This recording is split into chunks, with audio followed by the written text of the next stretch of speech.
It's a podcast! Hello, it's on, yeah, okay, hey, this, the stuff about things, guys, the stuff about things. We're here at Kumoricon 2012. I'm here with the illustrious Piman. Indeed you are. And my good friend, JIngles. Hey, how's it going? And I am Alex. And we're just gonna go over day one, Kumoricon. It was a glorious day one, I think. It was a lot of fun, although I would like to add that it was rather uneventful. We didn't do a whole lot this first day, no. Yeah, there's only a couple how many panels did we go to? Two?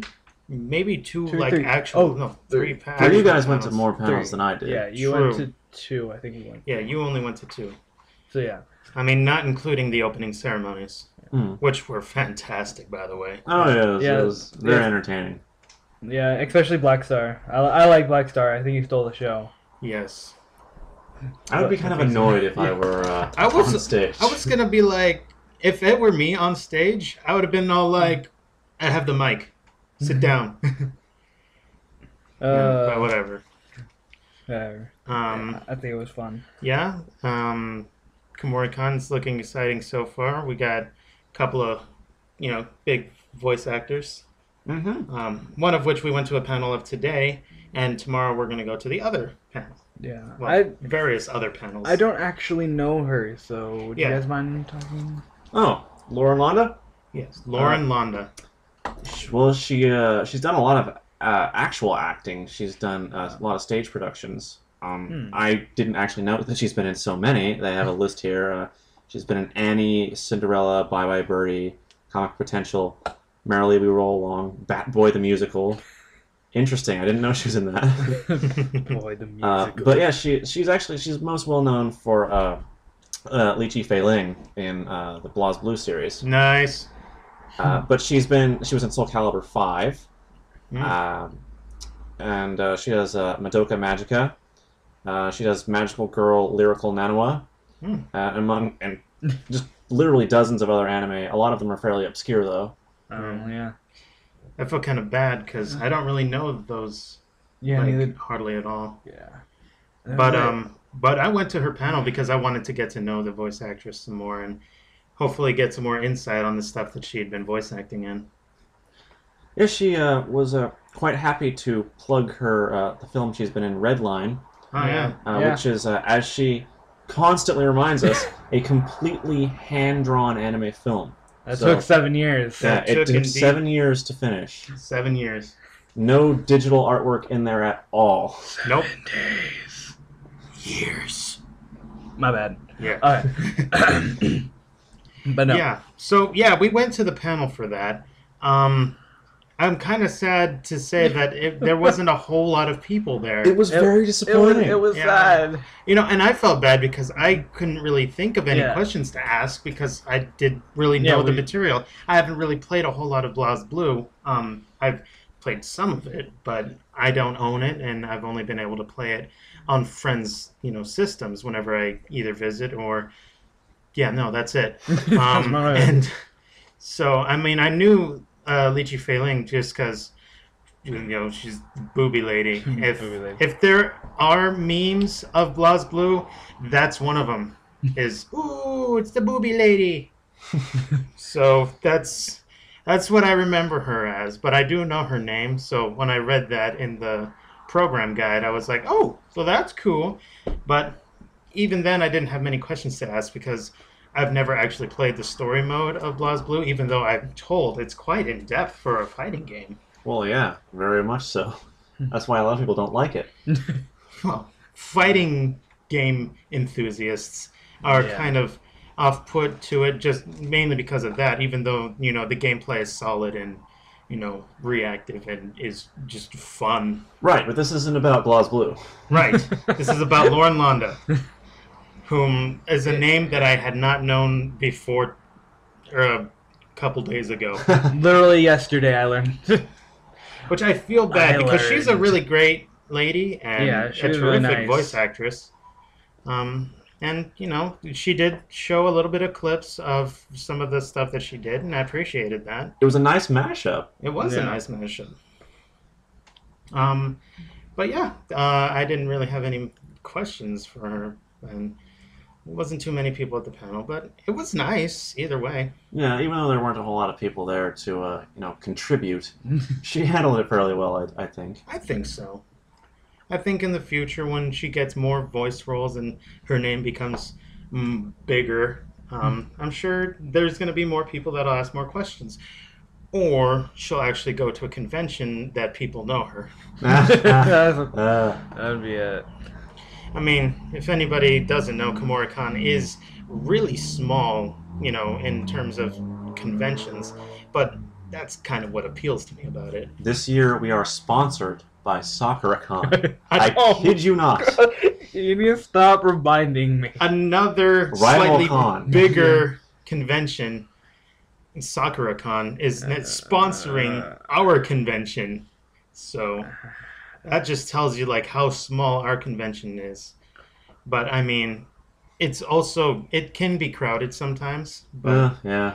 I'm glad that this year we returned back to the hotel that we stayed at, that Kumoricon was at the first time we went to Kumoricon. Right. Well, you guys, not me. Right. No, me and Piman, our first Kumoricon ever was at this particular location, the Hilton in Vancouver, Washington.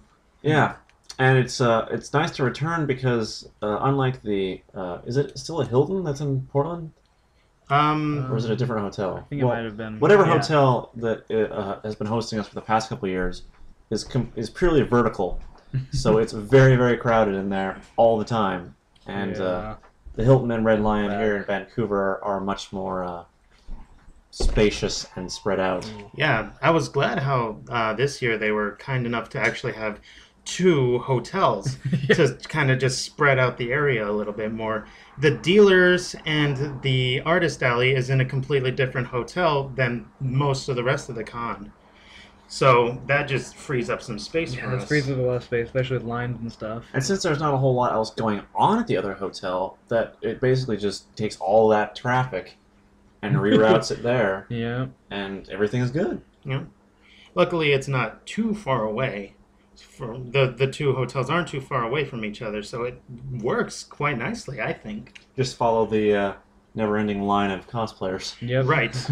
Always. You see a sea of colors, and just that's the direction you should be heading. As for the other panels we went to today, Piman did not join us on this. It was just me and Alex. We went to the Brony panel called My Little Brony Friendship is Awesome. Yes, you went to that panel, didn't you? Oh, we loved that panel. You all disgust me. Totally went to that panel. Especially before immediately before it opened, when we were all singing songs, as loud as possible. Yeah, it was pretty good. It was great. I'm glad you had fun with your pony-themed debauchery. We did. We had a lot of fun, actually. Yeah, we only did a few activities, though. Yeah, there wasn't a whole lot. It was a really short panel because Kumoricon wasn't expecting too many people to show up, which was a dire mistake on their part. They didn't expect the bronies. Hell, I knew better than that. We had a kind of a small room. I'm sure some people had to be turned away at the door, but no, they were just crowding around outside the door. Yeah, and just listening in. Yep. But not a whole lot happened there. It was fun though. It was a very family-friendly oriented panel. So we did some silly Mad Libs. I'm surprised people didn't use the word "but" more often, but whatever. That's how Mad Libs are played anyway. But as in derriere? Yes, as in derriere. As in tushy, rump, tookus. I have more. That's fine. I think we get the picture. Right. Yeah, we sang a couple songs. It was nice, It was friendly. A little bit crowded, but, what are you going to do? They're expecting more room for us next year because they're going to expect that the number of bronies is just going to increase exponentially by next year. Unless you start killing yourselves off, as you should. Oh, Piman, I love you. Piman. Oh yes, my badge was misspelled this year for no apparent reason. Apparently, it's instead of Piman as it should have read, it said Pryman, which I call him occasionally. I'm honestly not going to complain. I just thought it was amusing. Yeah, you're still able to get into the con. So yeah. it's not so bad. Yeah. And the other panel is a panel that we try to go to every time we go to Kumoricon. The Slightly Anime Dating Game. Oh, it's too much fun. To explain what exactly that is, there is a group called Slightly Anime, and they do a dating game show at their panel. What they do is like those 60s, 70s shows where they like explain that, you know,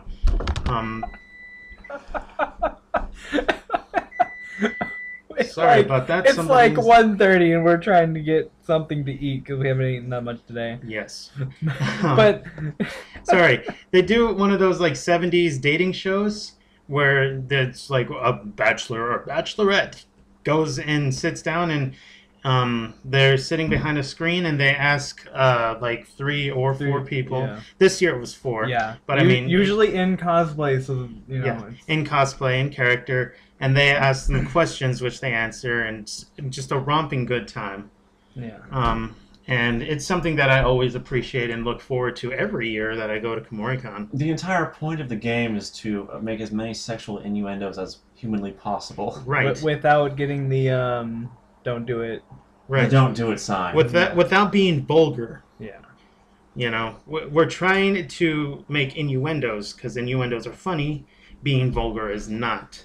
So that's the idea, and it's something that I appreciate every year. What did you think about it, Alex? It was a ninja running around getting cosplayers to say innuendos about dating. And it was funny. Yeah, he did do that. And then there was a guy in a kilt who also made jokes. Yes. That were also good. I thought they were good. Kilt Man does good joke. Indeed. And I know Piman really enjoys seeing it pretty much every year. Yeah.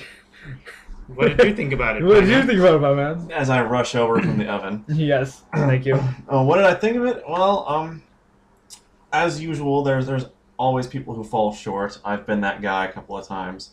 But there's always that one person, it seems, in the lineup that just nails the question every time and gets a very rousing response from the audience. Like Ezio, if you hear this, almost every time. It's great. Ezio was pretty good. He stayed in character well. Yeah, a person who cosplayed as Ezio Auditore de Firenze from Soul Calibur 2, Brotherhood, and Revelations, but I think it was more of his Soul Calibur or Assassin's Creed. That's what I meant. Well, he was in Soul Calibur. But he was in Soul Calibur 5. Technically. Yeah, technically. Technicalities. Yeah. Anyway, yes, you get the idea.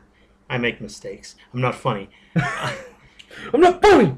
But no, yeah. Yeah, he nailed it almost every time, and I just wanted to kind of give a shout out to him because he was memorable. He was indeed memorable. But other than that, not a whole lot happened. We went over to the artist alley and dealer's room. Just beautiful stuff in the artist alley. Me, as a person that tries to draw sometimes. Occasionally, you know, on my downtime. I'd like to think of myself as, you're pretty good at it. It's only like your job. Yeah, no, kind right? of. Well, almost. Here in Polar Bear Media, it's more yeah, it's my job. It's your job. But some of the stuff in the artist alley was just really beautiful, and it makes me sad that I can't afford to really get much of anything this year because I don't have the funds for it. I'll buy you a dang print. I really will. It was really nice of you. Thank you for doing that for me. You're a good friend. I am a good friend. You are. But Now worship me. You will eat what I give you, whatever and nothing else. Yes. But yes, the dealer's room was good. That was really packed, though. They had some good stuff, but too small a space for all the vendors. It's true. I think that's the only really the only complaint that I could have so far. It was manageable, though. I mean, yeah, it wasn't too bad. I found it had to watch your step a little bit. Right. It was annoying. The one of the couple manga dealers that I saw there, like there was like a tiny space and you had to walk around the tiny like island. And it was so slow getting around there, and then you're like, I kind of want to go back now, but I can't. I always loved it when you get to a dealer's booth and there's no one else there, and you're like, oh, I have free reign of this. I can look at everything. Yeah. And then 30 other people crowd around you, and now you're boxed in. Yeah. That's my brother likes to refer to that situation as joining the Legion. When you are no longer an individual, you are now a mass of people moving in a certain direction. And it's weird because you want to move to someplace else, but you've joined the Legion now. And like, even When though does that simply leave the Legion? even though you are physically able to get out and do something else, there's something in your body that just tells you to just keep walking with the crowd for some reason, and you can't stop yourself. For me, it's that I don't feel like I don't want to be rude, and I don't want to like have to get them to squish over so I can get by. Go look at something, and then probably just come back around still because I haven't finished. Mm-hmm. I want to avoid touching people as much as humanly possible. That's why I do it. Indeed. But let me tell you, today was kind of good. I am really looking forward to tomorrow. Because tomorrow I get to see a really great and really fun voice actor, Sonny Strait. Sonny! I really like. Yes. I love you, Sonny! And hopefully I'll be able to give you some information about that tomorrow. Yeah, we're trying to put this up tonight at 1:30. It's gonna suck. Gonna have to try it all. Yeah. Anyway, Yeah. thanks for watching. This was Polar Bear Media, and that was Stuff About Things. Hey you! Do you like the internet? Do you know what's on the internet? Why, polarbearmedia.net, of course. I mean, check it out. It's like the greatest place on the internet. Look, they got like videos you can watch, things about stuff, 3 games, yeah. Oh hey, check it out, they got webcomics, yeah, that's pretty cool. And like a blog by smart people. Oh, and look, a cafe press shop. You can buy t-shirts. That's pretty cool. This place is just so cool with new content added weekly, so there's new stuff almost every time you get on. Polar Bear polarbearmedia.net. Polarbearmedia.net. We make hats. We don't make hats.